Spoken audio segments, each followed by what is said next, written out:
Bonjour à tous les mélomanes et esprits libres. Aujourd'hui, nous vous proposons un voyage émouvant autour de la vie de Jean-Louis Aubert, icône du rock français, un artiste qui a utilisé sa voix et sa guitare pour écrire des mélodies immortelles. Si vous avez aimé cette histoire, n'oubliez pas de cliquer sur la cloche et de vous abonner à la chaîne pour ne pas manquer les prochaines vidéos, où nous continuerons à explorer d'autres parcours inspirants. Sur la scène illuminée, Jean-Louis Aubert se tenait là, les cheveux en bataille, la guitare électrique à la main, faisant vibrer des accords puissants, sa voix puissante résonnant parmi les milliers de spectateurs qui criaient son nom.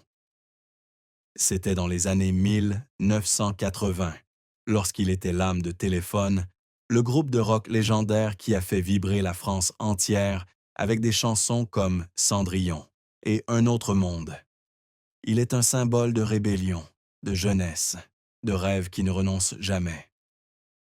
Mais ce halo, tel un feu ardent, cache toujours l'obscurité derrière lui. Il illumine, mais brûle aussi. Qu'est-ce qui a poussé un artiste au sommet de sa gloire, aimé de millions de personnes, à choisir de se retirer des projecteurs? Qu'est-il réellement arrivé à Jean-Louis Aubert, l'homme que le monde croyait immortel dans la musique? Tournons ensemble les pages de sa vie pour trouver la réponse à cette question obsédante. Jean-Louis Aubert n'est pas seulement un chanteur ou un musicien. C'est une histoire, un voyage de passion, de souffrance et de renaissance. Des petites rues de Nantua aux plus grandes scènes du monde, il a vécu une vie où chaque note était un battement de cœur. Mais derrière ce halo se cachaient des blessures invisibles, des combats silencieux qu'il a dû mener. Connaissons-nous vraiment cet homme, ou ne le connaissons-nous qu'à travers ses mélodies retentissantes? Ce voyage nous emmènera à travers les hauts et les bas, des jours radieux aux moments sombres, pour découvrir l'homme véritable derrière la légende. Commençons, car l'histoire de Jean-Louis Aubert n'est pas seulement celle d'un artiste, mais celle de nous tous, ceux qui osent rêver, osent vivre et osent se confronter à eux-mêmes.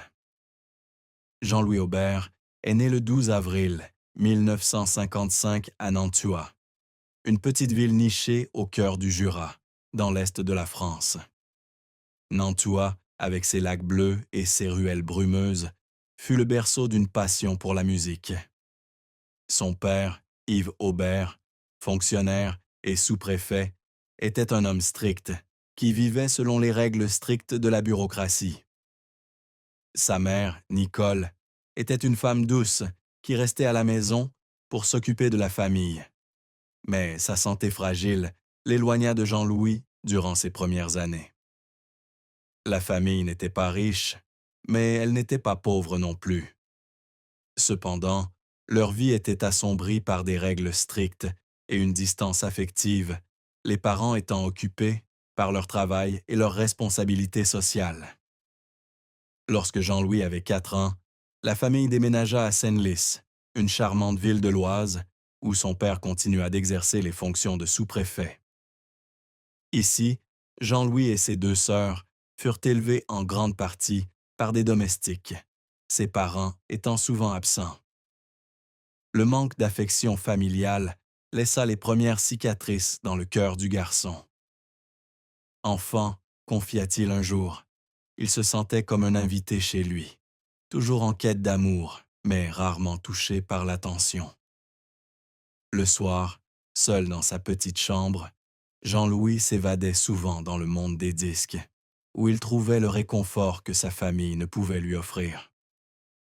En 1964, alors qu'il n'avait que 9 ans, Jean-Louis entendit par hasard l'album A Hard Day's Night des Beatles.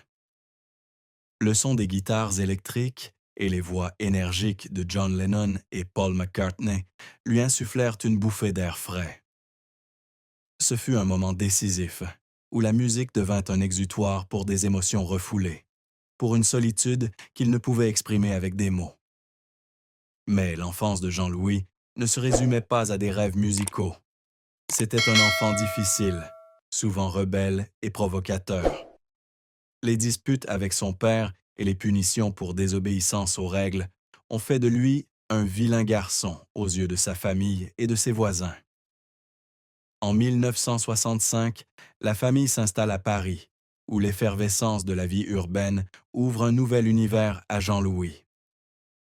Cependant, la transition ne se fait pas sans difficulté. À l'école, il n'est pas un élève brillant. Les cours arides ne parviennent pas à attirer son âme avide de liberté. Il sèche souvent les cours pour errer dans les rues de Paris, une vieille guitare qu'il apprend à jouer seul à la main.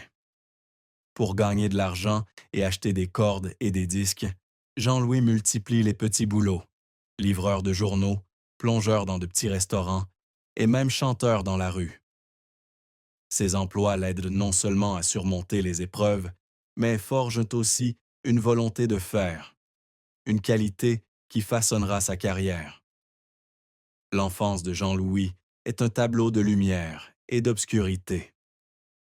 La musique est son guide, mais les blessures de la solitude et du manque affectif lui ont laissé une profonde sensibilité, un désir d'être reconnu et aimé. Ce sont ces épreuves qui ont nourri en lui le feu de la rébellion, transformant le jeune Nantua rebelle en un artiste au cœur brûlant, prêt à conquérir le monde par la musique. L'aventure musicale de Jean-Louis Aubert a débuté dans sa jeunesse passionnée, alors qu'il était adolescent et errait dans les rues de Paris, une guitare sur l'épaule.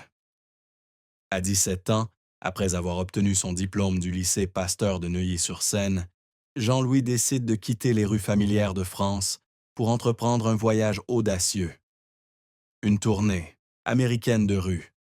Avec peu d'économie et un cœur avide de liberté, il se lance, emportant avec lui des chansons des Rolling Stones et de Bob Dylan. Pendant près de 5 ans, il vit comme un nomade, chantant dans les rues de New York, San Francisco et la Nouvelle-Orléans, gagnant quelques sous auprès des passants. Ce voyage est non seulement une aventure, mais aussi une véritable école de la vie, où il apprend à créer un lien avec son public, à transmettre des émotions à travers chaque note. De retour à Paris en 1975, Jean-Louis apporte avec lui une énergie nouvelle et un rêve plus grand. C'est là qu'il rencontre Richard Kolinka, un batteur passionné qui deviendra son compagnon de route.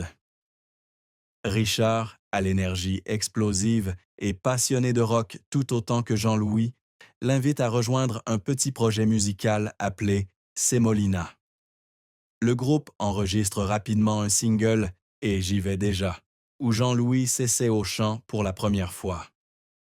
Cependant, le single ne rencontre pas le succès et Semolina se sépare après seulement quelques mois. Cet échec, bien que douloureux, marque un tournant. Il apprend à Jean-Louis que le chemin vers le succès n'est jamais facile et que pour devenir un véritable artiste, il lui faut quelque chose de plus grand, de plus audacieux. La véritable opportunité se présente en 1976, lorsque Richard Kolinka organise un concert à l'American Center de Paris. Son groupe d'origine ne pouvant se produire, il invite Jean-Louis à le rejoindre. Pour compléter la formation, Jean-Louis contacte Louis Bertignac, un ami de lycée qui joue de la guitare avec un style inspirant. Louis invite à son tour Corinne Mariano, sa compagne et bassiste talentueuse. Après seulement 10 jours de répétition dans le sous-sol de la maison de la mère de Richard, le nouveau groupe est né, Téléphone. Leur premier concert, devant 600 personnes, remporte un succès inattendu. Avec des reprises des Rolling Stones et de Led Zeppelin, mixées à des titres originaux de Jean-Louis comme Idiophone et Métro, c'est trop, Téléphone explose. Ce fut un moment historique. Un jeune groupe passionné pose les bases d'une révolution rock en France. Les débuts de Téléphone ne sont pas faciles. Ils doivent tenir face à une concurrence féroce dans l'industrie musicale, à des difficultés financières et aux doutes des producteurs. Mais Jean-Louis, chanteur et compositeur principal, devient l'âme du groupe. Il apporte un style unique, une voix rebelle et émotionnelle, associé à des mélodies de guitare puissantes et poétiques. Sa persévérance et sa foi en la musique ont permis à Téléphone de surmonter les difficultés initiales, de ses concerts dans de petits bars à sa signature avec une grande maison de disques. Jean-Louis, avec son cœur brûlant et sa volonté inébranlable, a prouvé qu'il n'était pas seulement un garçon rebelle de Nantua, mais un artiste prêt à changer toute une génération. À la fin des années 1970 et au début des années 1980, Téléphone est devenu un phénomène de la musique française, et Jean-Louis Aubert en était le fer de lance. Avec 5 albums studio sortis entre 1977 et 1984, le groupe a redéfini le rock français, insufflant une énergie et une émotion nouvelles. Des chansons comme La bombe humaine, Argent trop cher, Cendrillon et Un autre monde sont devenues non seulement des tubes, mais aussi des hymnes pour une génération de jeunes en quête de liberté, de rébellion et de sens. Jean-Louis, avec sa voix si particulière, à la fois féroce et fragile, est devenu la voix de millions de jeunes qui se sont retrouvés dans ses paroles. La plus grande réussite de Jean-Louis et Téléphone a peut-être été leur capacité à toucher le public à une échelle sans précédent. Ils se sont produits non seulement en France, mais ont également tourné dans toute l'Europe et même aux États-Unis, où ils ont partagé la scène avec de grands noms comme les Rolling Stones. Leur album Un autre monde, sorti en 1984, est considéré comme l'apogée de la carrière de Téléphone, s'étant vendu à plus d'1 million d'exemplaires et contenant des chansons devenues des classiques. Jean-Louis, en tant que compositeur principal, a écrit des paroles profondes qui reflétaient à la fois les insécurités sociales et touchaient aux émotions les plus profondes. Cendrillon, l'histoire d'une jeune fille écrasée par la vie, n'est pas qu'une chanson, mais un rappel que même dans l'obscurité, il y a une lueur d'espoir. Ce qui distingue Jean-Louis, ce n'est pas seulement son talent musical, mais la sincérité et la passion intense qu'il déploie sur scène. Il ne se contente pas de chanter, il vit chaque note, chaque mot. Le public l'aimait non seulement pour sa voix, mais aussi pour son audace à se dévoiler, à parler de choses que d'autres avaient le peur d'affronter. C'était un artiste qui n'avait pas peur d'expérimenter, combinant des éléments du rock, de la pop et même de la musique folklorique française, créant un son unique et incomparable. Son influence ne se limitait pas à la musique. Jean-Louis et Téléphone ont inspiré toute une génération de jeunes musiciens, des groupes indépendants aux artistes solos, qui ont vu en lui un modèle d'artiste fidèle à lui-même. Au sommet de sa carrière, Jean-Louis Aubert n'était pas seulement une star, mais une icône culturelle. Il apparaissait dans les magazines et les émissions de télévision et était salué comme le visage du rock français. Mais derrière les projecteurs, des pressions invisibles ont commencé à s'installer. La célébrité apportait la gloire, mais aussi de lourdes attentes, des conflits au sein du groupe et des interrogations sur le véritable sens du succès. Jean-Louis, malgré sa taille, a toujours eu un cœur sensible, une âme en quête constante de réponses aux grandes questions de la vie. Lorsque Téléphone atteignit l'apogée de sa carrière au milieu des années 1980, Jean-Louis Aubert semblait vivre le rêve auquel tout artiste pouvait aspirer. Mais l'aura de la célébrité, tel un feu ardent, comportait toujours le risque de se brûler. Au sein du groupe, des conflits latents commencèrent à éclater, tels des fissures dans un mur apparemment solide. Jean-Louis, chanteur et compositeur principal, subissait souvent la pression de maintenir Téléphone au sommet. Mais ses idées créatives étaient là parfois en contradiction avec celles des autres membres, notamment Louis Bertignac, qui souhaitait lui aussi laisser sa marque sur la musique du groupe. De longues heures de répétition en studio, des débats houleux sur la direction artistique et l'épuisement dû aux tournées incessantes mirent à rude épreuve leur amitié autrefois étroite. En 1986, après près d'une décennie de domination de la scène musicale française, Téléphone annonça sa séparation. Cette décision ne fut ni un scandale majeur, ni une dispute publique, mais une rupture douce et progressive, telle l'érosion d'une montagne par le temps. Jean-Louis se sentait pris entre les attentes de son public, la pression de sa maison de disques et son désir de liberté créative.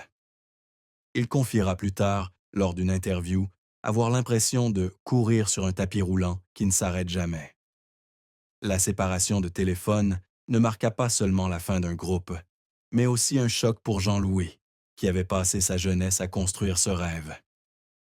Il se sentait injuste, non pas de l'extérieur, mais des limites imposées par l'industrie musicale.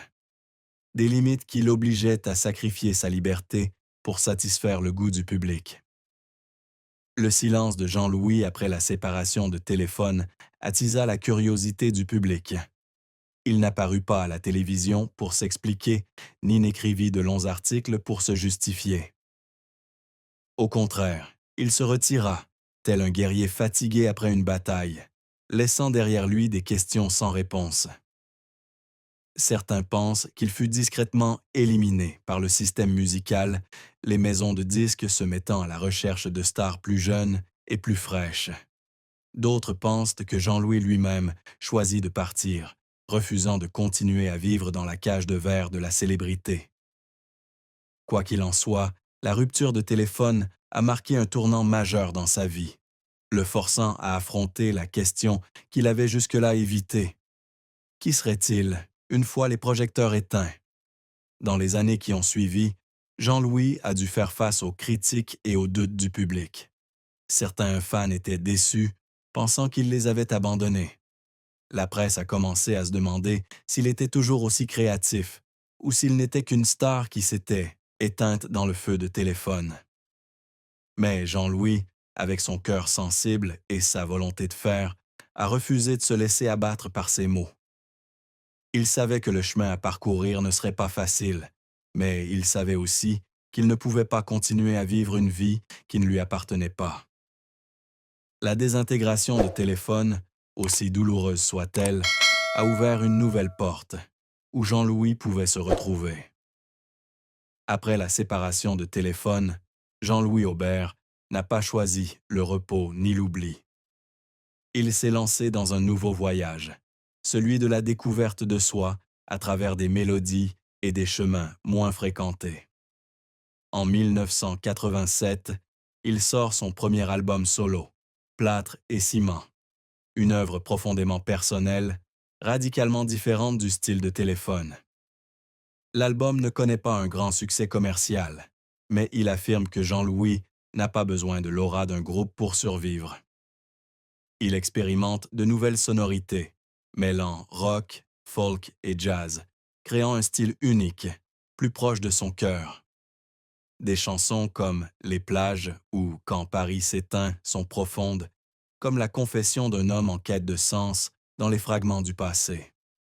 Dans les années 1990, Jean-Louis continue de composer et de se produire, mais il délaisse les grandes scènes. Il privilégie les petites scènes, les bars parisiens, où il peut chanter directement pour le public, ressentant chaque battement de cœur.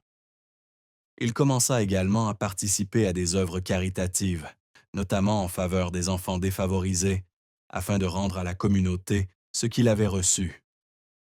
Il visitait régulièrement des écoles de la banlieue parisienne, jouant de la guitare et racontant des histoires aux élèves, les encourageant à poursuivre leurs rêves malgré les difficultés. Ses contributions discrètes ne reçurent pas beaucoup d'attention de la presse, mais pour Jean-Louis, elles comptaient plus que n'importe quelle médaille ou récompense. Jean-Louis n'hésita pas non plus à affronter ses erreurs passées. Il admit que les années passées avec Téléphone l'avaient épuisé, non seulement physiquement, mais aussi mentalement. Il commença à changer sa vision de la vie, cherchant un équilibre entre vie professionnelle et vie personnelle. Il passa plus de temps avec sa famille, en particulier avec son fils Arthur, qu'il considérait comme sa plus grande inspiration. Il reprit également des loisirs simples, comme la randonnée dans les Alpes ou la peinture, activités qui l'aidèrent à retrouver la paix perdue pendant ses années de gloire. Bien qu'il ne fût plus une étoile montante de la scène musicale, Jean-Louis continua de composer, avec des albums comme Stockholm, 1997, et Comme un accord, 2001, prouvant que sa flamme créatrice ne s'était jamais éteinte. Le retour de Jean-Louis ne fut pas un retour en force. Il ne chercha pas à retrouver la gloire de Téléphone, mais choisit plutôt de vivre et de composer selon ses propres règles. Il se produisit dans de petits festivals où il pouvait interagir directement avec le public et continua d'écrire des chansons profondément personnelles. Il ne retourna pas sur les grandes scènes, non pas par incapacité, mais par volonté. Pour Jean-Louis, la musique n'était plus une course, mais un moyen de se connecter, de partager et d'être fidèle à lui-même. À l'aube de ses vieux jours, Jean-Louis Aubert, aujourd'hui âgé de 70 ans, a dû faire face à de nouveaux défis, notamment en matière de santé. En 2020, il a contracté la COVID-19 lors de la première vague de la pandémie, une épreuve qui l'a laissé hospitalisé pendant des semaines. Bien qu'il se soit rétabli, la maladie a laissé des traces durables sur sa santé. Il a également subi une opération cardiaque en 2023, un événement qui l'a contraint à interrompre ses activités musicales pendant près d'un an. Ces problèmes de santé n'étaient pas seulement des défis physiques, mais aussi un rappel que le temps n'attend personne, pas même une légende comme Jean-Louis. Mais il les a affrontés avec la même résilience qu'il avait portée dans les jours les plus difficiles. Au cours de ces années, Jean-Louis est devenu plus contemplatif. Il a passé beaucoup de temps à réfléchir à sa vie, à ses accomplissements et à ses pertes. Il a commencé à écrire une autobiographie, non pas pour raconter ses triomphes, mais pour partager les leçons tirées de ses échecs, des moments où il s'est senti perdu. Dans ses conversations avec ses proches, il évoquait souvent l'importance de ralentir le rythme, d'apprécier les moments simples. Il trouvait sa joie dans les après-midi tranquilles avec son fils et son petit-fils, dans les promenades le long de la Seine et en jouant de vieilles chansons à la guitare qu'il avait accompagnées pendant tant d'années. Le public, qui avait autrefois aimé Jean-Louis comme un symbole de jeunesse, le regardait désormais avec regret et émotion. Ses derniers concerts, bien que moins fréquentés qu'à l'époque de Téléphone, attiraient toujours un public fidèle qui avait grandi avec sa musique. Il venait non seulement pour l'entendre chanter, mais pour ressentir la sincérité et la résilience d'un artiste qui avait vécu une vie sans regret. Mais certains l'ont oublié, emporté par les nouvelles stars de l'époque. Jean-Louis ne les blâme pas. Il a dit un jour, « Ma musique n'a pas besoin d'être éternelle. Elle a juste besoin de vivre dans le cœur de ceux qui en ont besoin. » L'héritage de Jean-Louis Aubert ne se limite pas à ses albums Téléphone ou à ses chansons solo. C'est son esprit indomptable, son courage d'être fidèle à lui-même, même lorsque le monde s'y attendait autrement. Il a laissé derrière lui un fonds de bourse musicale pour les jeunes artistes, les aidant à poursuivre leurs rêves sans être entravés par les pressions commerciales. Ses chansons, de Cendrillon à Un autre monde, sont encore chantées par les nouvelles générations, rappelant que la musique peut transcender le temps. Jean-Louis, malgré ses hauts et ses bas, a laissé une marque indélébile, non seulement sur la musique, mais aussi dans le cœur de ceux qui l'a inspiré. Jean-Louis Aubert n'était pas seulement une rockstar, mais un être humain complexe, aux rêves brûlants et aux blessures profondes. Derrière l'aura de Téléphone, derrière les mélodies qui ont ému toute une génération, se cachait un homme qui a osé être fidèle à lui-même, affronter ses recoins les plus sombres et renoncer à la célébrité pour trouver un sens à sa vie. Il était un symbole de rébellion, mais aussi de sincérité, d'un cœur qui ne cessait de chercher. Mais nous, les fans, ceux qui criaient son nom sur scène, l'avons-nous vraiment traité équitablement? Avons-nous déjà vu la vraie personne derrière les lumières, ou l'avons-nous seulement aimé pour ce qu'il nous a apporté. L'histoire de Jean-Louis Aubert nous rappelle que chacun de nous a son propre parcours, avec ses hauts et ses bas. Il nous a appris que le succès ne se résume pas à être sur scène, mais à être fidèle à son cœur, même si cela implique d'aller à l'encontre du monde. Souvenez-vous de Jean-Louis, non seulement pour ses chansons, mais aussi pour sa façon de vivre, avec passion, courage et ouverture d'esprit. Réfléchissez à votre propre vie. Vivez-vous authentiquement ou ne faites-vous que courir après les attentes des autres? Et agissez. Trouvez votre propre autre monde, comme Jean-Louis, et vivez une vie sans regret, et une vie sans regret, et une vie sans regret, et une vie sans